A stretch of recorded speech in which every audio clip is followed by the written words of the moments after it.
Good morning, good evening, and good day. You're listening to Dramabuds, an anime podcast.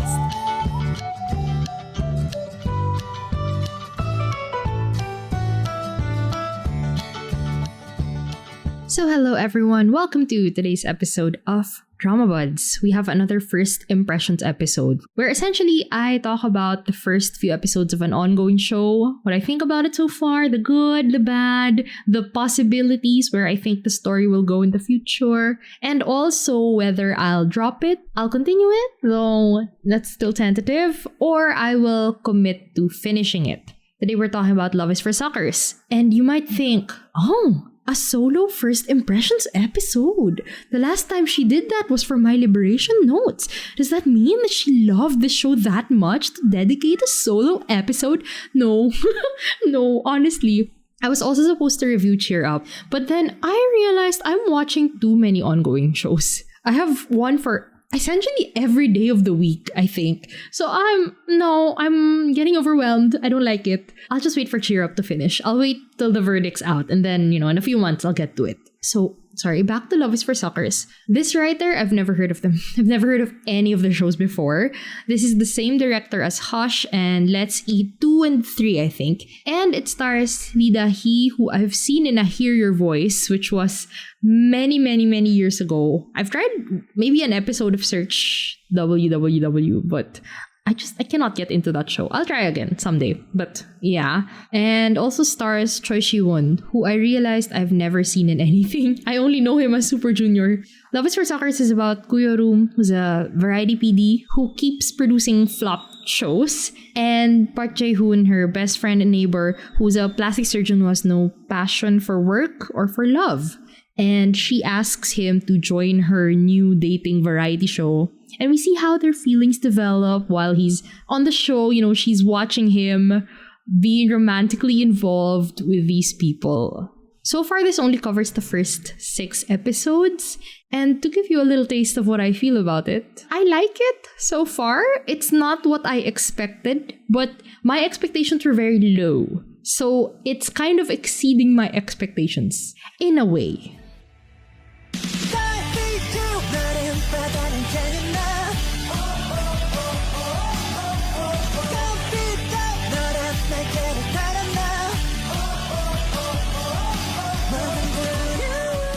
So I already kind of mentioned that I had different expectations going into this. I don't know, typical rom-com where people are really wacky and dumb and, the characters aren't much and the humor also is not much and it's all just dependent on chemistry. But honestly, this is not the wacky, snappy, quirky rom-com that I expected it would be, or trying hard to be all of those. You know what I mean? It's a lot more chill and understated, but the actual story, because there actually is a story, is moving way faster than I would think for a show that I just described as chill and understated. This is dangerous. It's a good thing, but I'm very cautious about it because this is a 16-episode drama, and I don't know how long they can keep up this pace at this quality, because genuinely, the quality is pretty good. Do you understand? I'm so hesitant with the show because when are you gonna drop the ball on me, But okay, let's focus on the good stuff. It is more chill and melodramatic than I expected. So it's not just a rom-com. It kind of is halfway through rom-com and mellow, which, okay, I will call myself out for you. If you listen to my third quarter recap episode where I talked about the shows I dropped, you know that I criticized Our Beloved Summer for this exact reason, that I couldn't tell if it was a rom-com or a melodrama. And the thing is, I've reflected on this very deeply as to why that didn't work, but why this is working for me right now. I think it's because in Love is for Suckers, they're older. So their problems feel more grown up, and their responses to it feel like they are grown-ups. My criticism with Our Beloved Summer is that I feel like it was doing both genres, but it wasn't doing either well. In Love is for Suckers, I feel like they're doing the rom-com part well. Like with a rom-com, what I'm looking for is, the comedy might not always hit because, once again, Korean comedy, it's not my culture. I don't understand the sense of humor. It depends. But the romance, the rom is more important to me. Yeah, I felt like there was chemistry between the actors and between the characters almost immediately in Love is for Suckers. And then for the melodramatic parts, that's where the grown-up problems come in. I felt like I could connect to what their characters were going through, despite how different our life stages are, okay? They're talking about people in their late 30s. I'm very, very far from that. But I get it. I understand them. And I feel like their responses to the situations that they're placed in are proportionate. They're making choices that are in character, even if I don't fully agree with them or I don't fully like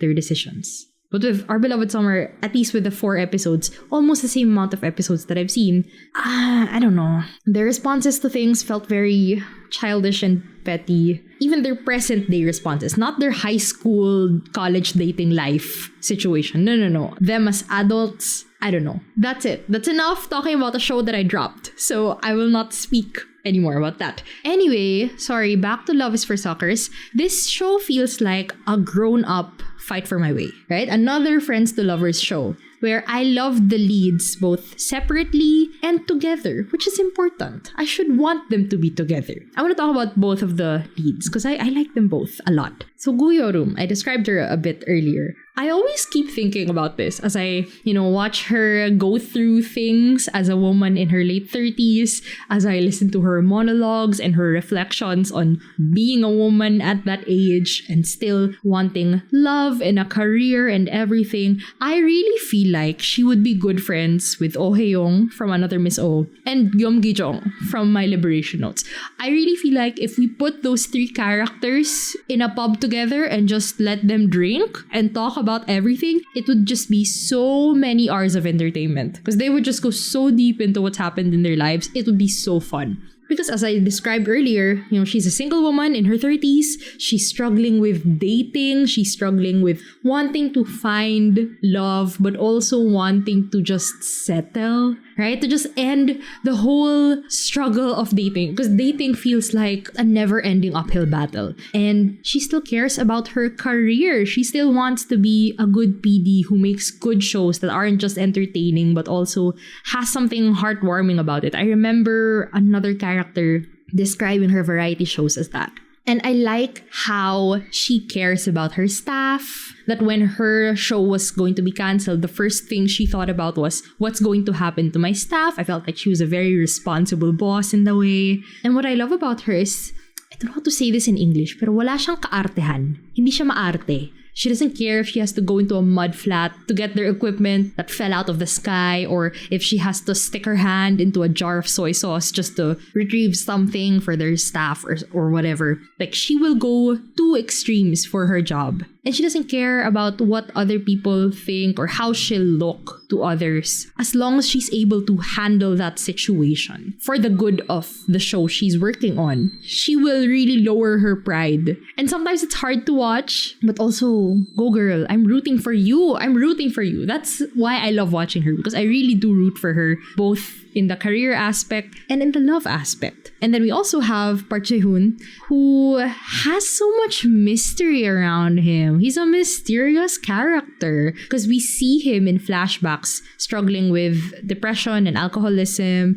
at some point because of something that happened when he was still a neurosurgeon. So before he became a plastic surgeon, he was a neurosurgeon, and then they showed him taking this emergency patient, and what actually happened or who the patient was, we still don't know. But I'm sure something terrible happened and it really crushed his soul, his will to be a doctor. And he fell into a depressive state, ran away for months, just drinking, and very familiar. This is a very familiar scenario. And the person who kind of brought him back to life was Yorum. She urged him to live beside her so that she could look after him, essentially, feed him, whether by force or not, and just to be there for him until eventually he started to be okay and he decided to start working and living again. Though you could really feel like this is a guy who doesn't care about the future anymore. He doesn't care about his career. He doesn't care about finding someone really. He's just living day to day without caring about anything. And now, suddenly, he's entertaining possible feelings for her while still maintaining boundaries, respecting their boundaries, and still prioritizing being a good friend to her. So, They're great. They're really great together. They have things going on individually, but their friendship and possible romance is a joy to watch. It's genuinely nice to watch them because they're good to each other. It's friends to lovers. We've seen that 1,000 times.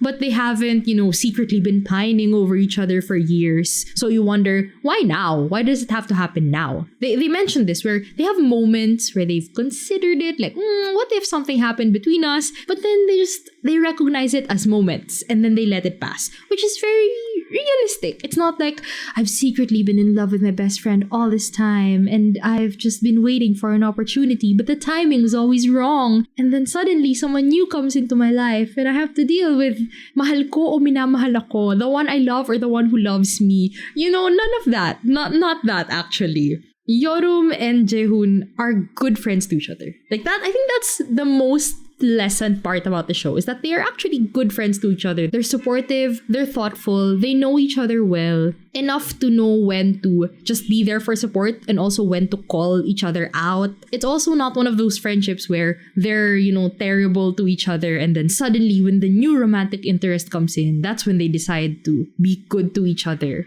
Essentially, no tsundere relationship, whatever. They're nice to each other, they're good friends, they're supportive, they're thoughtful. And if they fell for each other, it would be okay. It would make sense because they've genuinely been there for each other through the thick and thin. So as of episode 5, they just started the filming the variety show part. But everything that led up to this, for me, was super good, super entertaining, and actually emotional. I actually felt something for them. I like how there weren't any subplots with the supporting characters that dragged the show down. We'll see. Like every scene that doesn't involve the leads, which are very few, they're talking about the leads. They are not living their own lives, okay? They are just focusing on the leads. And I love that because there's a time and place for, people living their own lives and having their own stories. But I enjoy the focus, which I told you, I am surprised that this is a very focused show. But now we have more supporting characters because there are other contestants in the dating variety show. So we'll see. We'll see how they proceed with the plot. Also, another thing I like about this is the actors. I think they are really selling both the romantic chemistry and the friendship, which is really important. So it feels like we just jumped into their lives, right in the middle of their lives. And I don't doubt their relationship. I don't doubt their closeness, which is really great. It's very pleasant. Watching them is really pleasant.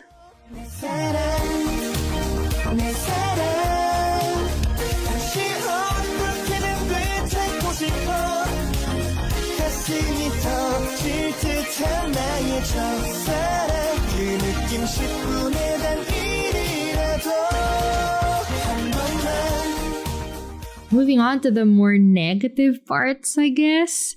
This show feels low budget. I'm just gonna put it out there. I'm just gonna say it. It feels low budget. Do you know what I mean? It's just something about the cinematography and the music and how everything is shot. It just feels like put the camera there, one angle here, another angle there. Let's not work too hard on making this look pretty. Let's just deliver the story as it is. Then again, though, in defense of that, it did contribute to the mood of the show. That's why it feels very understated, right? And more chill. I guess K-dramas have become so flashy that I've become too used to it. Do you know what I mean? I feel like Goblin started this where everything just has to look gorgeous. We have to get 500 slow-mo shots every single episode. It's not bad. I mean, I've seen ugly directing, okay? I've seen directing that just, it gives me the ick. Whatever that means, it gives me the ick. For example, let's give examples, okay? Another Miss O, I hate that director. That guy, I hate what he's done to that show. It made the comedy lean way too slapstick, right? And so that's actually a show that is also very comparable to this, where you can't really tell if it's a rom-com or a melodrama. But for Another Miss O, it's very much a rom-com and it's also very melodramatic. So just two extreme ends of the spectrum. That's why that show was such a whiplash to watch. Another show whose director I don't really like, Doctor Stranger. Or for a more modern example of that director shows Sisyphus the Myth. They had the budget. You cannot claim that it was a low budget show, but it felt like I was on a roller coaster watching that show. I was so dizzy.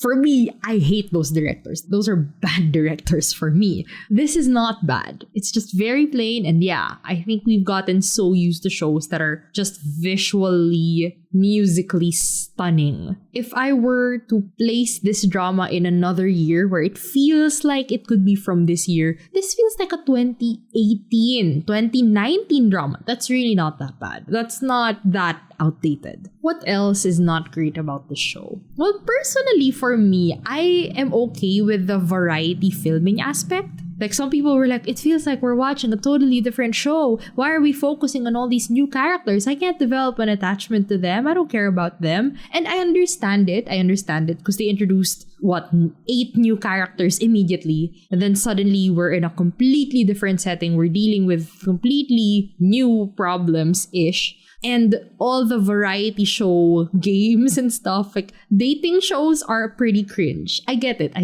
But I mean, it's part of the synopsis. You knew what you were getting into. So I personally enjoy it because I like variety shows. No matter how cringe they can be, I like watching the process of making it. I love that they depict how PDs kind of manufacture drama in a way. It's so fascinating. So I like it personally, but I've seen some criticisms of it, or complaints really, not criticisms, just complaints. It's fine. Okay, I understand. And really, my main problem right now with this show is that so far everything is okay. And that freaks me out, you know? I'm filled with anxiety thinking, when are they gonna drop the ball on me? When is this going to start just becoming terrible? Either terrible or boring, both of which I don't want. At what point will the plot slow down and it'll just be full of subplots filling the airtime, you know, of all these characters going through their lives? Like, I don't care. Right now, they're still serving the plot somehow because they gossip about Yorum and about Jaehoon, or they're part of the variety show that both main leads are making right now. So to me, they're still involved in the main story of the show. They're not off doing their own thing. So I hope they maintain that. Because that's my fear. And what else am I afraid of? You know, at what point will the characters start acting, you know, petty and unprofessional and childish and unreasonable to each other? Like, that's my fear. What if they ruin the one thing that I've been praising about this show all this time? Will they continue to bring back characters that were meant to be disliked and are kind of annoying and inconsiderate just for the sake of, you know, we have to keep the drama up? Like, why can't characters just leave when it's their time to leave, when their story is done, and let's just deal with the aftermath of the events that happened to the characters instead of constantly dragging these characters through the episodes, forcing them into places where they don't fit? I don't know what this show will do. I don't know, but we've seen it in countless other shows where it's like, of course they have to keep dragging along the ex-boyfriend just for the question of, will she go back to him? Will he continue to be a second lead? But we know that he has no chance. He's just here to cause conflict between the two leads. We've seen it so many times. I don't want it to happen here. If it's his time to go, it's his time to go. Let him go. She has enough to deal with given her situation and what happened to them. Why does he have to stay? I hope he doesn't stay. And really, the main question is, do they actually have enough story to maintain this to the very end? Like, do they actually have enough story to tell? Because really, for me, the events of all the episodes so far are moving really quickly compared to what I expected. So, do they really have enough to fill out 16 episodes? I would be so amazed. I would be so happy if they did. But you know, I'm a realistic person. I'm a person who anticipates these things. So if it ends up, you know, dragging and bringing all these characters along to have their own lives because there's really not enough story to tell with the main leads, I get it. It's fine. I expected this. So, okay, verdict. Yeah, I'm continuing this. I don't know if I'll finish it because, as I said, I'm very cautious right now. I'll remain hopeful though. And I'll enjoy it while it's still enjoyable. Because it is enjoyable. It's just me and my anxiety speaking. But I do find this show really enjoyable. And I will continue it as long as it stays that way.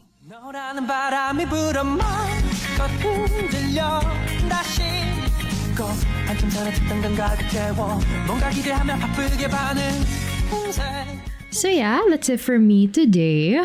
I think you should check Love is for Suckers out. Like, give it a chance at least. It's not as bad as I expected, but don't expect it to be like super laugh out loud, funny, wacky rom-com where they get into romantic situations every 5 minutes. It's a lot more grown up. It's a lot more understated and chill. And I think the dating variety show setup is really interesting to watch because it's not the same as other dramas that have a mockumentary lens or something like that. It's something fake and produced that is grounded in trying to be authentic or trying to sell something and claiming it's authentic. So for me, it's really interesting to watch. And I think you should check it out. I'm watching it on Viki, but I think it's available on Prime Video as well. There are so many K-dramas on Prime Video nowadays. I'm kind of amazed and I'm kind of happy that I have Prime Video. So yeah, I think you should try it for yourself. And we'll see. You'll find out in my